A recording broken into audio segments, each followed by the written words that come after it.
Hello everyone and welcome. This is Dave Breithauer, and for today's first project we're going to use the pointed rectangle frames from Poppystamps. This set of dies comes with 4 different size frames, and I'm going to be using the second largest frame for this particular project. Go ahead and run that through a die cut machine with a piece of white cardstock and save both pieces, both the frame and that inner rectangle. And we're going to start by getting the rectangle ready for the project. So I'm going to get out some Distress Oxide ink, and we'll be using the shade Broken China. I'm going to use a sponge to apply this gently right along the edges of this rectangle. Now I just want to worry about the upper edges. So the right side, the top side, and then the left side need some ink applied. And I want to apply more of the ink at the border, and then as it goes in towards the middle, I want to run out of ink. So it creates sort of a glow. Be a little bit brighter in the middle and darker at the edges. So next, I'm going to show you the candle centerpiece die from Memory Box. This is going to be used to make a centerpiece right in the middle of this project. But before I do that, I'm going to use the Memory Box Holly Collage die to create something interesting at the bottom of this panel. I'm just going to get that in place so you can see where it goes, and I'm going to run that through my die cut machine, and that'll cut out holes right at the bottom. Now you can discard all those white leaves inside the die there. We're not going to be using those, but we are going to be putting a frame back around that. So you can just see that this all still fits together, and we have to go ahead and prepare a piece of paper so we can put some interesting leaves at the bottom inside those holes. So I've got out my Distress ink in Evergreen Bough. I'm going to put a couple different layers of color on here because I want kind of a nice range of blues and greens, so that when I use this Holly Collage die on this inked cardstock, it has a range, kind of a rainbow spectrum of greens and blues that move across the leaves, and it'll make this card just really pop. So I'm just sponging things on, sped up the video a little bit so you can see all the different layers that go on there. I'm using Distress ink and peeled paint now, and then I'm going to go back over that in Evergreen Bough again. You can't really use too much ink. It's just a matter of applying it again and again so you get the right effect. Now I'm going to squirt it with some water so that it gets a lot of droplets all over that. And I'll let that dry. You can see it adds some nice texture to the background there. And then I'll take my Holly Collage die, send it through the die cut machine. And now you do want to save all those little leaves that are in the die cut because you're going to be fitting them like a puzzle back into that panel. So you just find the right leaf and you're going to put it in the right hole. I'm just giving you a little demonstration here. But we're going to have to flip that over, and we're going to have to put some adhesive on the back to hold those leaves in place. So I'm flipping it over, and what you'll do is you'll get some double stick adhesive. I just have a scrap of it here. I'm going to cut it to just about the right size so that it fits in place and fills up those holes. I'm going to peel it off and then carefully press it down. You don't want to press too hard because it'll stick to your card or whatever surface is underneath. And if it runs a little bit off the edge, it's okay. That can be cleaned up later. But now you have a sticky area. The cavity for the leaf there is ready to adhere that leaf in place. So find the correct leaf, and then it's just a matter of leaf by leaf putting that puzzle together. And you'll see that it creates this really interesting look. There's a little bit of spatter and texture on each of the leaves, and it transitions from different shades of green and blue across the leaf and really adds some nice contrast against that white background. So I'm just putting everything in place. You can see that some of the leaves go completely off that rectangular panel, and that's okay. That's nothing to worry about because we're going to trim that down later. So you can just let those hang off the edges there. We'll fix that once we get everything in place. So continue to go around the edges there. You might need a needle tool to get some of those leaves out of the die, and press everything into place. The holes are the same shape of the leaves, so it's easy to find the right spot.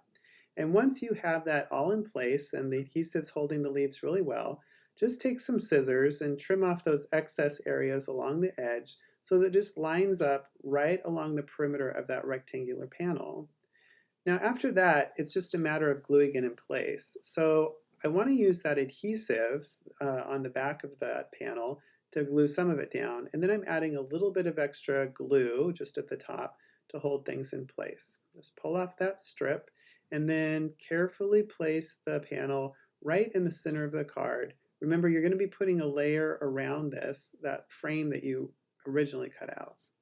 Now I'm just going to use some wet glue just around the edge here. I'll put a dot every ½ inch or so. I'm going to get that just in place so that I can put that frame. You want to make sure that the edges line up nicely and there's not a big gap between that middle rectangle and the frame. And then you're ready to move on to the candle. So I've cut that out of gold shiny cardstock, and I've also cut it out of a piece of red and a piece of green cardstock. We're going to assemble this all together so that just like a puzzle, you're going to do some paper inlay here, and we're going to put the red in the middle of the candle and we're going to put the green in the middle of the leaves. It's helpful if you put that middle down first. I think that it's a little bit easier for me to do that middle first rather than putting the outline down, because the outline, it wiggles a little bit and sometimes it bends, and that middle piece kind of holds things in place and keeps it a little bit straighter. So go ahead and apply some adhesive to the back of your metallic gold cardstock and let that first piece be your guide as you press it into place. Just going to use my finger, just kind of run along the edge and make sure that that's butted up nice and tight against that inner piece. Now I'll just fill those open areas in with some wet glue. I'm going to be putting the green leaves into these areas. And I also have those red berries to fill in also. So just a tiny dot of glue in the middle of that open space is enough. I'm going to use a tool that helps me pick things up. It's got a slightly sticky end that kind of doubles as my finger, but it pulls things up off the paper real nice and provides just the amount of release that it'll hold things as long as it needs to be, and then once it touches that glue, it kind of lets go. I'm going to pick those up one at a time and just find the right spots for them to go into. And then your card is finished. You'll love how striking this is with this gold outline and these textured areas of leaves and different kinds of paper. It's truly a wonderful project that I hope you'll try.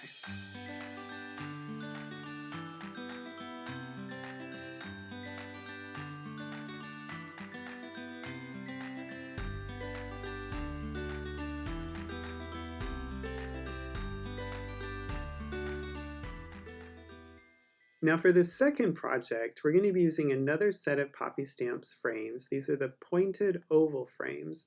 Again, these come with 4 different size frames. In this case, we're going to be using the largest frame in the set, this giant oval. And we're going to be using that to create a nice opening on the card. Now I designed the Studio oval layers from Open Studio to work with this particular set. It's the right size that you can cut out an oval that's slightly smaller than the outside of this pointed oval frame so that things will fit together nicely. So I'm going to run that oval through the die cut machine, but at first I want to kind of mark it so that I know how big an area I have to sponge and color in. This will just give me an idea of where to put the color. That way I won't have to go all the way to the edges, and it'll help me position things in just the right spot. I want to create a little splash of light in one of the corners. I'm going to put it up in the upper right corner up here. So I'm going to use some Distress ink and squeezed lemonade for that yellow.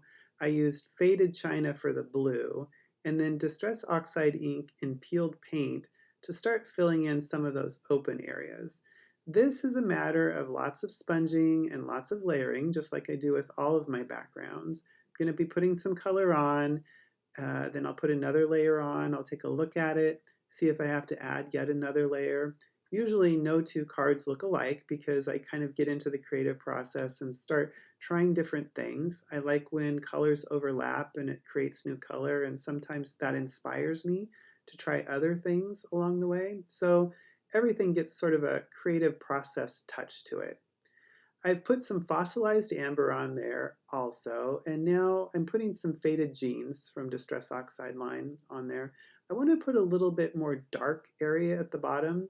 So I guess if there was a recipe here, I'm sort of keeping off that really light area where I want there to be a light source in that yellow portion in the upper right corner. And then I'm going to kind of darken on the left side and towards the bottom. Now, I didn't feel like it was dark enough, so I'm putting a little bit of brown ink down at the bottom. This is Distress Oxide ink in Vintage Photo. It's a really good brown, and I like it for a lot of shading, especially when I want to darken certain things. I'm going to go back in with a little bit more broken china. I felt like it just needed a little bit more blue in there. I'm going to get a little bit closer to that yellow space and kind of put it here and there. I think it needed a little bit more green too, so I'm going to add a little bit more green. You really want to build up the color here. It kind of looks like a mess at first. There's a lot of blobs of color. But once you spray it with a bleach and water solution and then you go ahead and cut into it, it's really just going to show portions of those colors and it's really going to make things come alive. Now the bleach and water solution does a really good job of creating a splatter effect on the background, but sometimes it gets just a little too bright. So I'm going to go back in with some ink. I'm going to add some more broken china back over those splatters just to soften them a little bit. This will create more depth of color. And I want to create a sense that there's still some dark areas on my card. Some of that bleach solution just made it too light. So I'm taking the faded jeans and distress oxide ink, and I'm going to put that on, and then we go ahead and cut that out. My background's just going to be cut out of that oval layer from the Studio Oval set. And then I'm going to use the Peaceful Dove collage from Poppystamps to cut into it.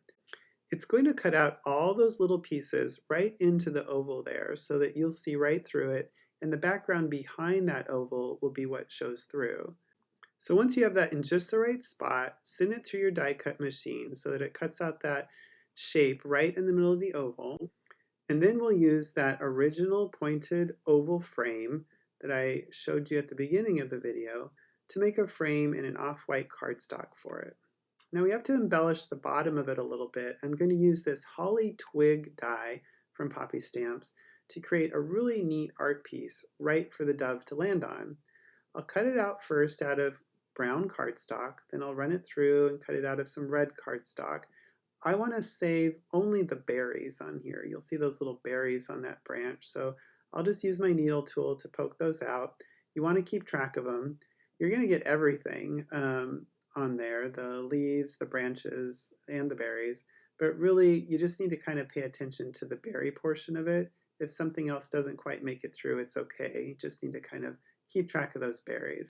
So delicately, I'm just going to use my scissors to cut the berries out. Just kind of have to get sort of a berry shape. And then it's just a matter of putting those colored pieces of cardstock in the right spot on this die. So I'll use a little bit of glue, stick it on the berry portion, and then I'll use my pickup tool to put the berries in just the right spot. All those little red pieces go on those outlined berry areas. Don't have to worry if it's sort of in a regular looking shape. We're going to be putting a little bit of glitter glue on this. It'll kind of cover it up, and you'll be paying most attention to the dove anyways. So I'm going to use some Sparkles glitter glue. This is a great red glitter glue that I love to use. It really helps if you have some red cardstock underneath. It makes it look even more red and really catches the light when you use it on a card. Now for the leaves on the holly branch, I chose sort of a medium green. There's a lot of color going on in that background that we made, so I just wanted sort of a green that would be sort of in the medium range on that holly piece without causing too much distraction. It's just sort of a flat green. I'm going to put some glue on the brown twigs, and then I'm going to put the leaves into place. You can just follow what the outlines go and just kind of stick them down where they're supposed to be. And there you have a nice little piece that you can add to your composition, almost like the dove's going to be landing on it. Now it's just a matter of putting that really cool background piece that you made in place. So a little adhesive on the back, and then take your time, get it centered and positioned onto just an off-white piece of cardstock. And we put a little bit of adhesive on the back of that large pointed oval frame, and then I'll glue that into place down along the edges of the oval. It's super easy. You just kind of stick it down, and you can't really go wrong here because you're going to be using that oval as a guide. Just make sure that you get it to the edge and it'll look great. Finally, put that nice little twig on there. It's going to add to that composition so it looks like he's landing on it. I think that I wanted to put a little dimension on there, so I'm adding a little bit of foam mounting tape just on the back of some of these bigger spots on that holly twig. In this case, it's going to be those holly leaves. That'll kind of hide where that foam mounting tape's going. I'm just going to put it on a few of them so that that gets held down onto the card, but still gives it a little bit of lift and a little bit of dimension. And by now you'll see that that ink is sort of settled in the background. I think it continues to blend a little bit as it sets. and you see that light shining onto the back of the dove, and you've created the most gorgeous card you can believe. Okay, until next time, thanks for coming.